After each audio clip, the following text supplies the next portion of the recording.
Yeah, that'll get you through what's around too. Get the direction. It's gonna come from behind a little bit. Yeah, yeah.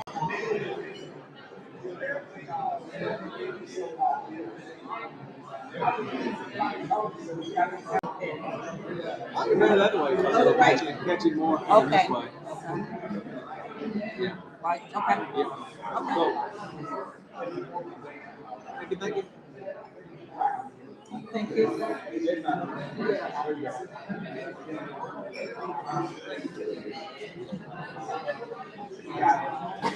You lost it.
Where'd y'all come from?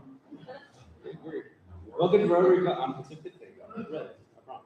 Welcome to the Rotary Club of Grange. Please join me in the Pledge of Allegiance, followed by the invocation to be given by Curtis Brown. I pledge allegiance to the flag of the United States of America and to the republic for which it stands, one nation, under God, indivisible, with liberty and justice for all. Anybody has most holy and glorious Lord God, the giver of all who heals and graces, in thy name we are assembled, and in thy name we desire and all proceedings. Today let's recognize our differences. It's good to know that our backgrounds, our skills, our talents, our dreams, even our fingerprints make us all unique. And the Lord created all of us equal people. And yet it's good to know that with these differences, we can all come together and mobilize it for the good of our community and for the good of the world. Bless us as we eat today. And let us celebrate what makes us unique and celebrate the ties that bind us together. We are in this together. In thy name we pray. Amen. Thank you, Curtis. Scott will introduce our guest.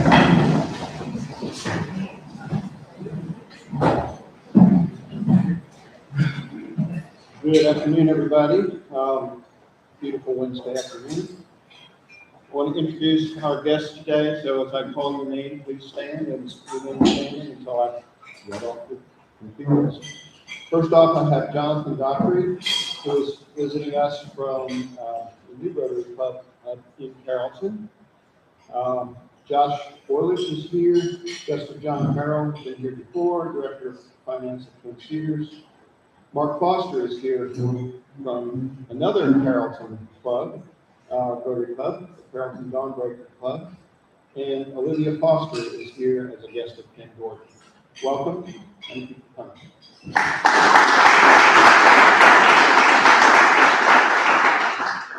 And one other note, if we didn't catch you on your way in to ask you about whether you were going to be able to attend the Rotary meeting at the college 2 weeks from today, same time, please stop by, let me know, or let Barb know, so we can check you off the list. Thank you.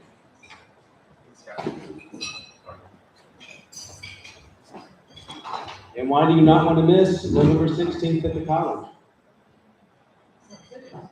Well, that's it's Turkey Day at the college. You don't want to miss that. Plus, it's Walter Weimark, so you got to come. Anyway, it's always fun and a great lunch.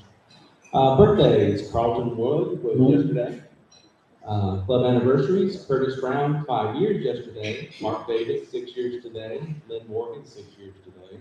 Wayne Fuller, 11 years today. Tim Pope, 11 years today. And John Harrell, 9 years this Sunday. Have no wedding anniversaries this week. Remember, this Saturday morning from 8 to 10, we'll be helping the city on their cleanup at Further Weathersby. Just be in front of the school at 8 o'clock. It'll be over by 10 o'clock. The city will provide all of the materials, everything you need. So everybody that can, please come on out. December 3rd, I believe we're scheduled to ring the bell. Where's Barbara? Is that right? Ring the bell. George Bailey will be taking names and signing people up. So reserve that day to ring the bell. I assume at Walmart or some other place like that. Good salvation. Yeah. Connie is ready for you to come see her or email her about delivering books with pre-Ks all over. And you said that you can have your preference if you get in there first. Okay.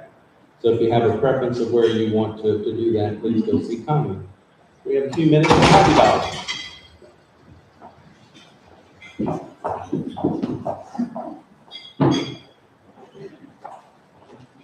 Your LaGrange College Panthers men's soccer team is doing something historic for the college. They are #1. They won the regular season champs. It's the first time our soccer program has done that for the conference. They play for the conference championship at 5 o'clock on Saturday. We're hosting because we're the top seed. We are playing last year's champion, and they're going to give us a run for our money.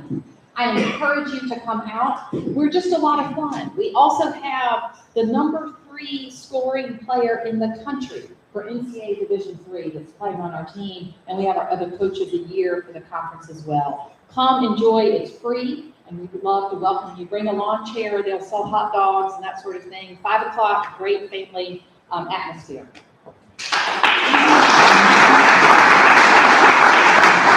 Good afternoon, everybody. I have two things. One, our annual Think Fast event held by College and Career Academy is coming up on November 18th. For those that don't know, it's our version of speed interviewing, somewhat like speed dating. And so we need as many volunteers as possible to join us as interviewers for our students, give them practicing their professional skills. It's a fun day. It's going to be Friday, November 18th. You can come for an hour, you can come for half a day, you can come for all day, however you choose to do it. But your time will be valuable and well spent. So we appreciate the efforts already. And all of you have already signed up, that's great. Friday, November 18th at Think there on West Georgia Tech campus. Second thing is for my daughter who turned 30 a couple of weeks ago. I know you don't believe it. I have a 30. Yes, I do.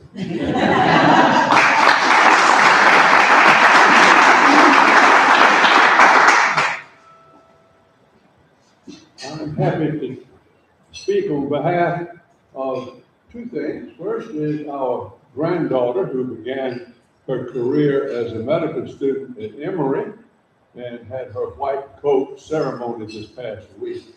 She's a graduate in operatic voice from Northwestern University and is one of 148 students in Emory's largest medical school class ever. Fascinatingly, 70% of them are women.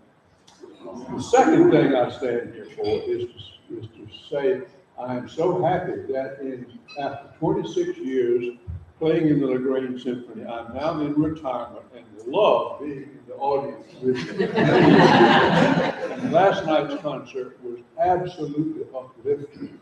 It brought together so much, I think, an incredible program that celebrated life and nature, and it was about birds and beauty, and was stood so strongly for the great things that are happening now in our world, despite all the problems. So, wonderful.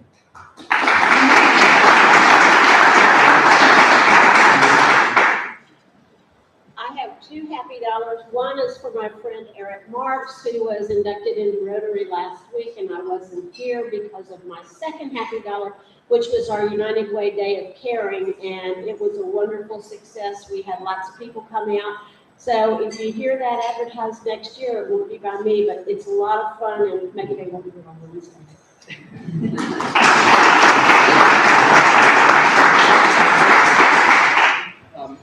A bit of a challenge to fellow Rotarians. I'm not gonna put it in the globe, I'm gonna hand it to Barbara, but $100 bill that's been squirreled away in my wallet since my birthday in August. If other Rotarians can match it, then the Gates Foundation will put another 400, and this can turn into 600.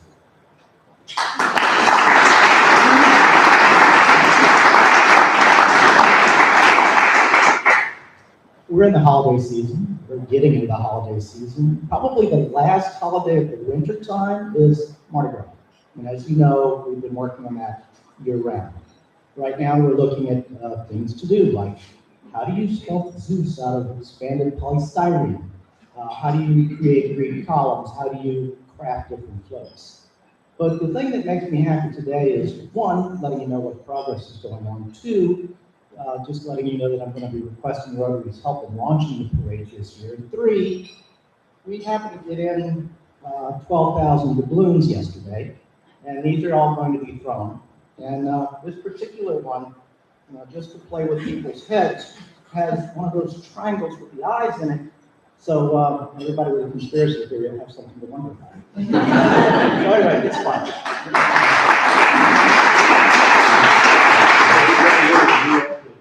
Thank you. And Barbara, is this the last day to contribute for Republic Day? Yes. Okay, so do that today.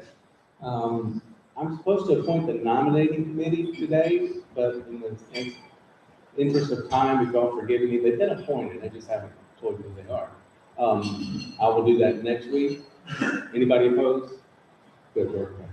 All right, I will do that next week. So Connie Henson will come and introduce our program.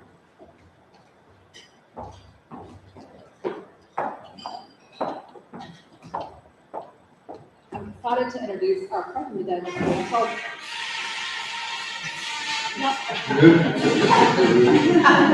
Sing along. Okay, that's enough.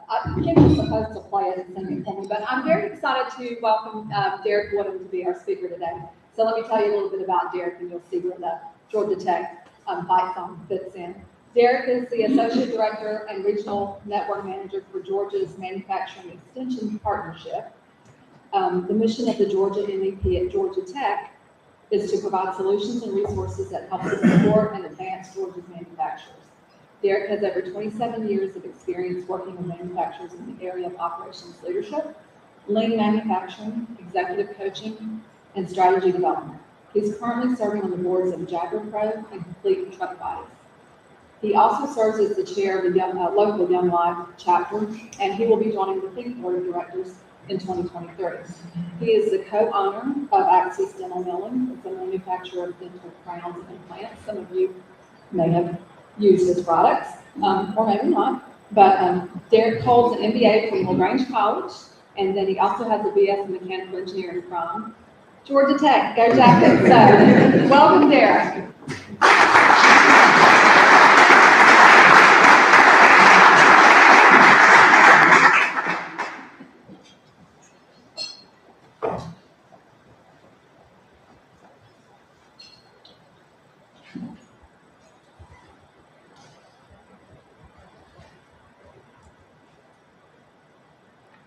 All right. Let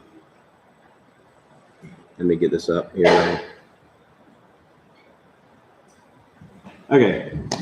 First of all, thank you for the opportunity, Ken, invited me to be a part of. Can y'all hear me okay? I won't use a mic if everybody can hear me. So to come share a little bit about what our organization does at Georgia Tech and how we serve manufacturing companies throughout the state of Georgia. So just a show of hands, how many of you have worked in a manufacturing facility or in a company that makes things before? Raise your hands. Okay, good. How many of you have never walked into the doors of a manufacturing plant before?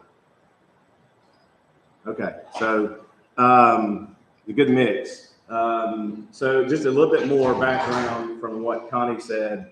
I was a student at Georgia Tech in the early 90s. And I was from South Alabama, raised on a peanut farm. And really, it was a complete shock that I actually got into Georgia Tech. But the times changed. I wouldn't be able to do that today. So I didn't really know what I wanted to do. I got into mechanical engineering, and my first semester, actually it was quarters back then. My first quarter there, someone was telling me, I was looking to get a job, and somebody was telling me about a co-op program. I didn't know anything about it.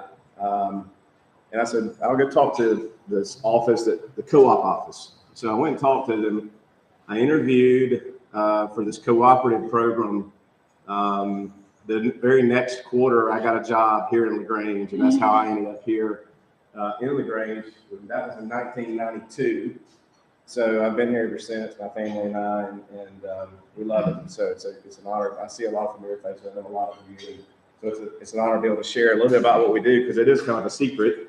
And we don't want it that way. It's just we don't have an opportunity to get out and spread the word about who we are and what we do and the impact that we have, and not only just Troup County, but across the state of Georgia.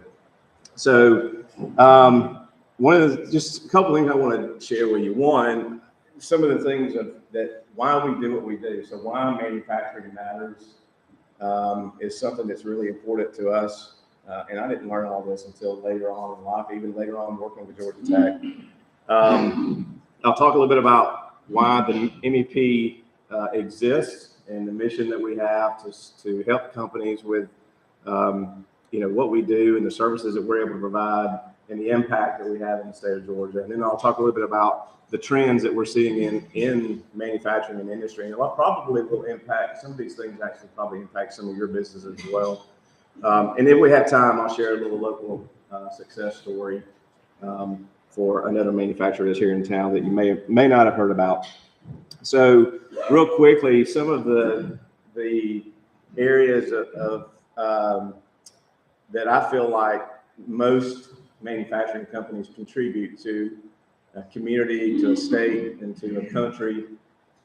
First of all, it's a very diverse roles that are in manufacturing companies. It's not just people who fabricate things and make things with their hands. You typically have a controller that's with a company. So somebody from a finance standpoint, you've got HR, people who deal with and do all the hiring for companies. You have a lot of folks who are in a variety of different other service-like professions like quality manufacturing, quality engineering. There's marketing, customer service. So there's all kinds of facets and roles that are associated with manufacturing in the industry of manufacturing. But one of the things that does is it provides a vibrant middle class. So you look at LaGrange, and it's one of the highest concentrations of manufacturing in the entire United States. I don't know if many of y'all knew that, but if you look at the manufacturing employment base, it's very high relative to probably, I would say it's in the top 5%, if not better, of anywhere in the country, and certainly in the state of Georgia. So we have a lot to be proud of here if you're from LaGrange or from Troup County. And even the higher end salaries of CEOs and stuff like that are really, really good for the local economy in our state as well. But middle class, we see it shrinking. And one of the things that manufacturing brings is a little bit more vibrancy there, a little bit more wealth and breadth to the economy, the local economy. So I'm a big believer in having more industry in a community. The other thing is, for every one job, this is an estimate that this has been around for a while, but it's estimated that for every one manufacturing job, there are 3 other jobs that are created, whether it's in government services, construction, healthcare. So it's an important asset to look at, what we've recently brought in the last 12 to 15 years here in Troup County in terms of growth in manufacturing. We see what that's done to service industries across the community. The other thing too is innovation. So manufacturers have at least the larger companies have a lot of expendable money, not a lot, but they have a lot of investment strategy in growing and developing new technologies, looking at ways to make things more efficient, looking at new products to launch. That's a big important factor to keep in mind because it comes back to these other service jobs that are created because you have to have more engineers, you have to have more people who are launching new products. So it advances technology faster, and it's one of the catalysts for that. And we see a lot of public and private sector partnerships that are based on manufacturing companies coming together with universities, with governments, and saying, we got to do something to make sure that we address some of the issues and challenges that we're seeing in the lack or the gaps that are out there. So a lot more, probably, I don't know that, I wouldn't say that it's the highest amount of concentration of innovation because healthcare certainly is, but I would guess that manufacturing probably is one of the top. In fact, we have at Georgia Tech, we have a new science square that's going in. It's going to be biomedical innovation and research, and it's a complete partnership between government, public sector, and private industry coming together. And it's one of the largest biomedical investments in the state of Georgia, in the United States, as a matter of fact. So we're excited about that. It'll be on the north side or the south side of campus, which is a good area for really continuing to grow on campus at Tech. The other thing is we know, looking at countries like China, the US, Germany, and some others, the top 4 or 5 countries in the entire world have strong manufacturing bases. So it matters. Manufacturing matters, industry matters, and we want to continue to make it vibrant. And that's one of the reasons that we exist, and I'll share a little bit more about that in just a second. But just for Troup County purposes, there's right now about, if somebody can, I don't know, I may share more up-to-date statistics, but I think in August it was around 3% unemployment for the county, which is below the national average and below state average. Approximately 111 manufacturing firms in Troup County. Did y'all know that? Now, a lot of those are 10 employees or less.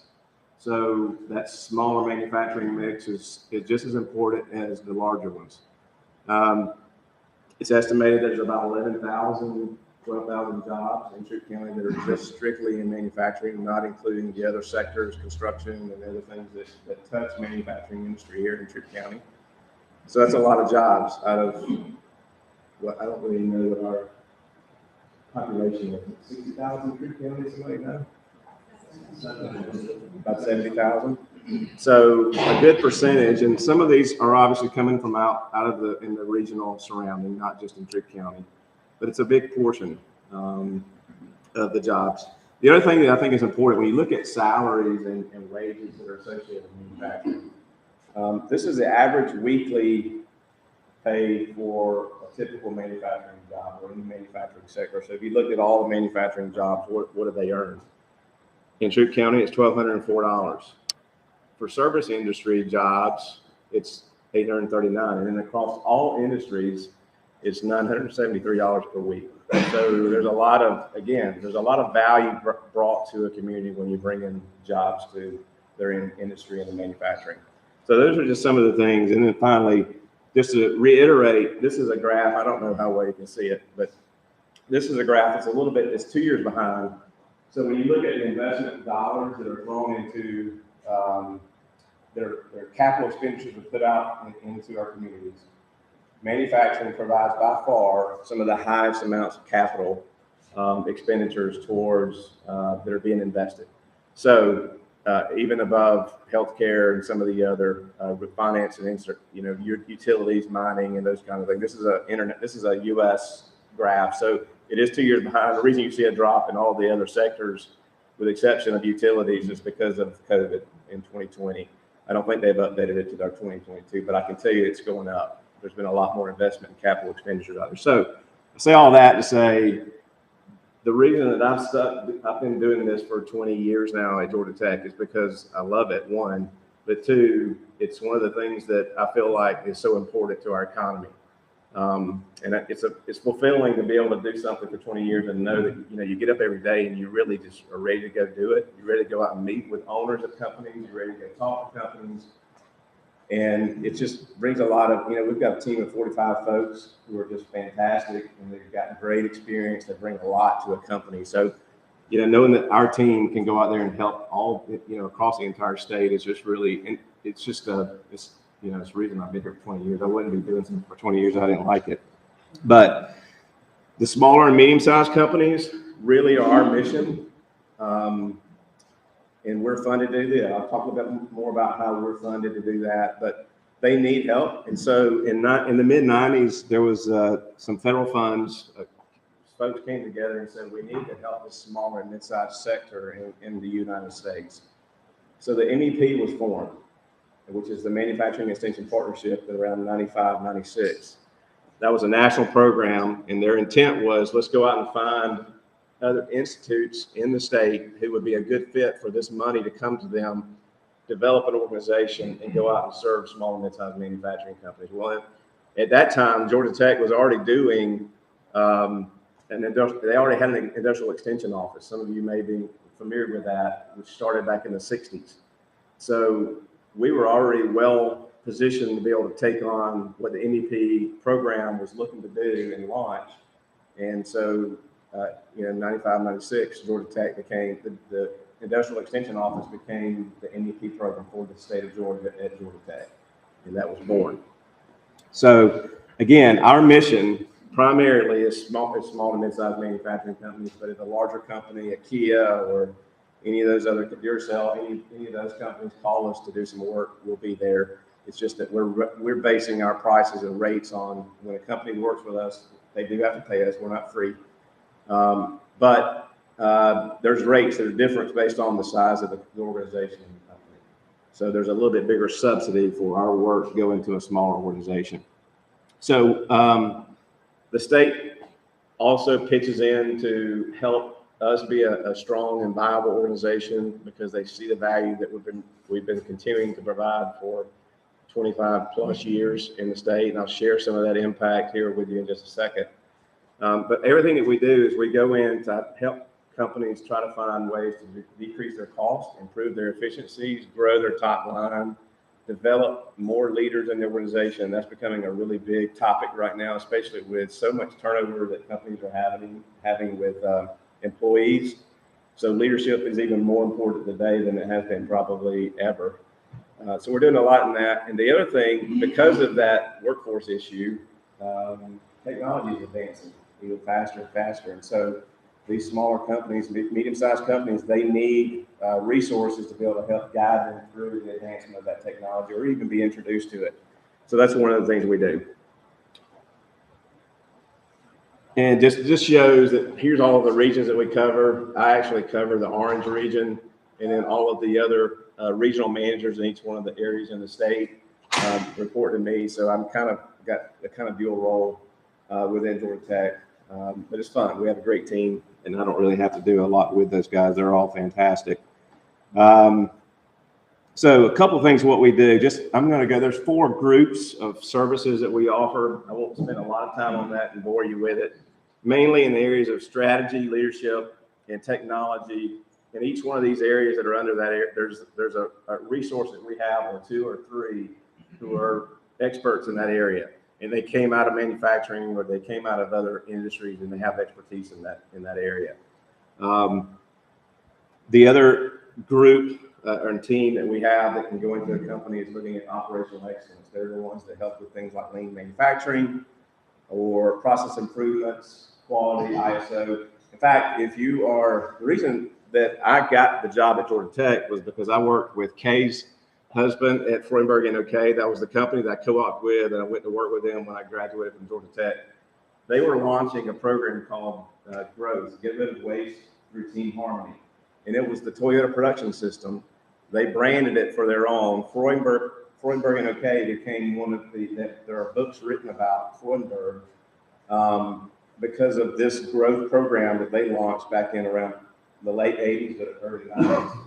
I happened to be coming on board at Freudenberg at the right time. I learned this process, and I did a little bit of, they call it the growth manager. So each plant in the entire company had a manager that led the effort for process improvement and to launch the Toyota production system in that facility. So I had the opportunity to do that in LaGrange. That led me to go and leave the company and go to another company that hired me away. And then Georgia Tech heard about the services, and we got connected with Georgia Tech in 2002. And so I ended up doing the lean processes and stuff with all the companies when I started with Georgia Tech, and that's why I actually ended up there. But this operational excellence side is really kind of my heart. That's what I love it. I love watching things get better. If you go to a Chick-fil-A, if you go to a McDonald's these days, unfortunately, you see the difference between the processes in the drive-thru. Yeah, does everybody notice that? There's a difference in service, a level of service. Chick-fil-A launched and adopted the lean manufacturing principles. So all the things that you see that are going on at Chick-fil-A were adopted from a manufacturing entity. And it was really born from the Toyota production system. So manufacturing was doing all these things way back before a lot of us experienced it in the retail sector. So congrats to Chick-fil-A. I give them a lot of credit for that. I don't know if y'all knew all that. That's fascinating. The other area that we do is in sustainability. This is a growing area right now, especially with the environmental, social, and governance areas that are being pushed on companies. This is also a big cost for companies these days. So we've got a whole group that helps companies save money on energy spend and address their environmental regulatory stuff. And then we help companies with marketing. How do we get them to grow their top line? Supply chain is a big area right now. We were talking at lunch about just the supply chain in the automotive industry and some of the differences there, some of the challenges that are going on with that. But we also, the other thing that we're associated, because we're associated with Georgia Tech, that brand is there. People recognize who we are, and we're able to connect companies with any kind of research or challenge they may have going on from a technology standpoint pretty quickly and get them connected to someone on campus who can help them. So there's just a lot of things that we're doing in that, and we're pretty broad. And so when people say, "What do you do?" Well, do you have a minute? I'll sit there and share. I'll have to ask them if they got some time for me to share, but it's fun. It's fun to talk about it. So just real quickly, some of the impacts that we've had. This is just this past year in 2021, which was a COVID year for us. So we were pretty slow. But even then, we touched over 500 manufacturers in the state of Georgia, and we served about 200 in a real financial way, beneficial way. And those impacts that you see here in terms of jobs created, cost savings, sales growth, invested dollars, these were all real numbers that the companies actually wrote down in a survey to a third-party group. When we asked them would they be willing to participate in sharing the impacts that the MEP program had on their company. So this is just a collective number for that. And we have to report these. It's important for the federal funding. When the MEP was set up, we said, look, we're going to throw this money out there, but we're going to have an impact. We've got to show a return on investment for this money. And in around 2005, 2006, there was a study done by Harvard and Georgia Tech. The Georgia MEP and the national MEP program was the second highest return on investment entity, government entity at the time. So we feel pretty good about that still staying around that number. I don't have any idea. They haven't done that study again, but it's good to know that we're making an impact. For Troup County, here's just some of the companies that I've worked in the last 5 years, or companies that our team has been in some capacity. So that's just Troup County. I cover 22 counties in the west part of the state. So if you multiply this times, probably 10 or so. Not all the counties really have as much manufacturing as we do. Obviously, Columbus, Cordell and Americus, that's the areas, and Thomaston have some good quantities of manufacturers that I serve. But these are great companies, and I would love to share with you some of the work that we're doing in each one of those. So in terms of some trends that we're seeing, almost all of them have an effect on companies from a cost standpoint, whether it's a workforce shortage, whether it's supply chain disruptions and some of the challenges that are associated with that. Seeing a lot of companies look for ways to regionalize their supply chain right now. So they're looking and they're asking us to help them find vendors that are more local, which is good. And we want to do that because that helps grow both sides of the sector. Smart manufacturing initiatives are a big thing. That's one of the leading, I think manufacturing is probably leading the way right now in things like in the Industry 4.0, Internet of Things, data analytics, automation, robotics. Some of you has anybody been in the Kia facility before? That's good. So you've seen some of the robots going, the big, large robots that are moving things around. Well, smaller companies are starting to do that with things called cobots. And basically, you can take an operator who runs a machine and they can maneuver the robot to pick up a product and move it and load it into a machine. And that robot will remember the move that operator put on that robot. And that's the program. So it's simple, collaborative. It's called collaborative robot. So we are helping companies get, familiar with that process and learn. You're going to start seeing a lot more of that, I think, coming down the road. But we're helping companies in that area because it's a big growing trend. And now, because of all this data that's going on, one of the biggest things, especially if you're a Department of Defense company, is cybersecurity. So if you're doing anything with the Department of Defense these days, you are going to have to be certified in a standard that's been created for cybersecurity, unfortunately. Has anybody's company been hacked? Yeah, one or a couple. So I've had, not any on that list that you saw in Troup County, but I've had 3 of my clients who were locally Georgia-owned companies have been hacked, and they've been shut down for 3 days. 2 of them for 3 days, 1 of them for 1 day. But that's huge for a manufacturing company to be shut down because their computers were online, their equipment was online and controlled by computers, and someone hacked their computers and shut them. They weren't able to get on until they paid a ransom. So serious business going on right now. Hopefully none of y'all ever have any experience with that, but in the manufacturing sector, it's a big deal. The other thing is this ESG stuff that I mentioned, and I'm still learning about this. I'm not really sure why there's been such a big push on it. But the larger companies there's always been environmental regulation, so that's nothing new. But there's still just so much heavy emphasis on this area right now for larger companies, and it's just growing. It's increasing their cost overall, and we're going to feel it as consumers. So as it relates to these trends, just want to share with you some of the things associated with them. I've just got 3 more slides on this, and I'll be done on that part. But the Great Resignation, the baby boomers who are retiring already, and then we've got 3% unemployment already just here in Troup County. So there's so many job openings in manufacturing right now. Companies are trying to figure out what they're going to do. And then you've got companies like Hyundai who have just launched this new announcement for the electric vehicle facility going in Savannah. That I can't remember exactly how many billions of dollars that's going to be of investment, but it's like 8,000 jobs. And my representative down in Savannah says, I don't know where these people are going to come from. And we're hearing that here, right? So it's a big, big challenge right now. So some of the things that we're seeing, though, to address this is obviously the innovation, the automation, the robotics. We're seeing a lot of, there needs to be, and Gerald and I talked about this, there needs to be a lot more marketing in our school systems to these kids who aren't going to colleges. And we're saying, look, you can have a really good career in a manufacturing sector, but there's so much negative out there around manufacturing these days. And there's zero talk about it. It's at least in school systems. So we've got to do a better job of promoting what's out there and where students can start investing their time to go into a career and it be a viable long-term career for them.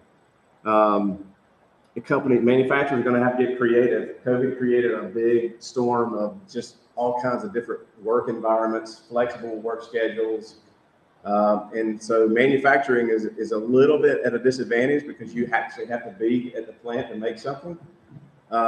So it's a challenge for them to have to compete against some of the other service industries and some of these other sectors where you're allowed to work from home, or if you're a mom or stay-at-home mom or something. So there's some things that we can do, but we're going to have to get creative.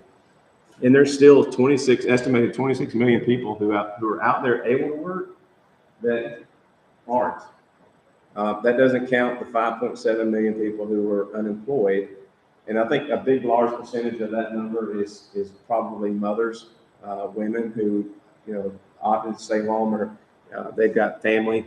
So that number is not exactly necessarily what I would say is the unemployment number, but it just shows you there's still a big number of folks out there that we could attract in manufacturing if we knew how to address some of the issues about, going back to like being creative about how we can be flexible in the manufacturing sector. So we got to get people back into work, and manufacturing is offering a big opportunity for that. Supply chain, just again, seeing more reshoring. There's a lot of still concerns in some of the manufacturing sectors on supply, especially ones that are based on mining, and such as lithium for the electric vehicles and the batteries that are built for those. We're starting to see inventories rise. And the reason that is, and this is just my conversations with business owners in the last probably 4, 5, 6 weeks, the long-term that we had in getting supplies to a manufacturing company back during COVID expanded from 6 weeks to 10 weeks to 12 weeks to 15 weeks. Well, they went ahead and they ordered everything. They tried to put so many orders in. Now those cycle times are down to 4 or 5 weeks, and these manufacturers are sitting there with their warehouses full. So we're starting to see in that it isn't moving. In fact, I was on the phone this morning with Masterbuilt, who is in Columbus, Kamado Joe, and they have 8,000 pallets of charcoal. A 300,000 square foot warehouse holding charcoal. And they're looking to stack it 5 high, which is really unsafe. So we're looking at solutions for them. It's crazy what's going on. And so the manufacturing sector is they've got to deal with a lot of things going on right now. So those are just some of the things from the supply chain. The good thing is that companies are looking to try to find sourcing back in the United States. That's good news. We'll hopefully continue to see some more of that. And the other trends on just some of the technology stuff, I think this will continue to be an investment area for manufacturers. We've got to address some of the challenges associated with the shortage of people, and technology is going to be the one of the ways that's going to come. So these are just some of the trends that we're seeing, even with smaller companies these days. The workforce is actually first and foremost in the top issue for almost all of them that we talk to. So we're hoping that some of these things will start to become better. I'll come back to this if we have time, but I wanted to maybe share with y'all just a real quick success story that's local that you may not know about. And Connie mentioned it a little bit. So I'm one of the partners at a company called Axis Dental Milling. And this is our lab right here. We've got 35 employees. We started in 2010 with 1 employee. And today we've moved 3 times. We're in the facility, 7,000 square foot. And the process basically is we bring in models, we scan them, we design them on our process, on all of our digital CAD/CAM systems. We've got about 25 milling machines that are running not 24/7, but 24/5. So around the clock for 5 days a week, milling on a disc. Basically the crowns, the bridges, the implants that you may have used with some of your dentists here. We don't do as much locally, but most of all of our product goes nationally across the United States. So once they come out of the mill, they get cleaned and they go into a sintering oven. And so the top ones up here are the ones that they've already been fired in a ceramic oven. And these are arches, these are full arches that are going in for a company called ClearChoice. Anybody heard of ClearChoice?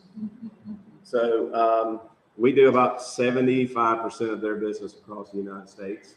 So these are all, if you ever go to ClearChoice, or anybody goes and gets their implants, there's a good chance that we've made them right here in LaGrange.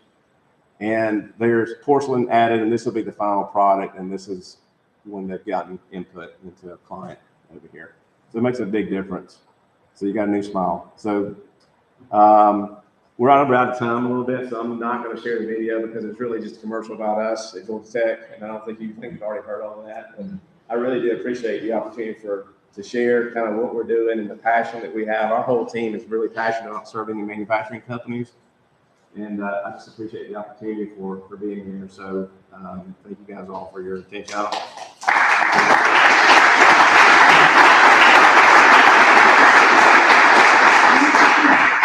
Thank you very much, Derek, and you can stick around for a few minutes for people with questions. Absolutely. So you gotta come see Derek with your questions, you gotta see Barbara with your donations to Polio Plus, you gotta see Connie to sign up for books. That's about it. Okay, next week is Coleman Falls, and next week is Turkey Day at Grange College, Walker Y. Murphy. Next week, 11/23, we're off for Thanksgiving. And November 30th, the last one of the month, is Curtis Brown with Blockchain Finance. So don't want to miss that. We are adjourned.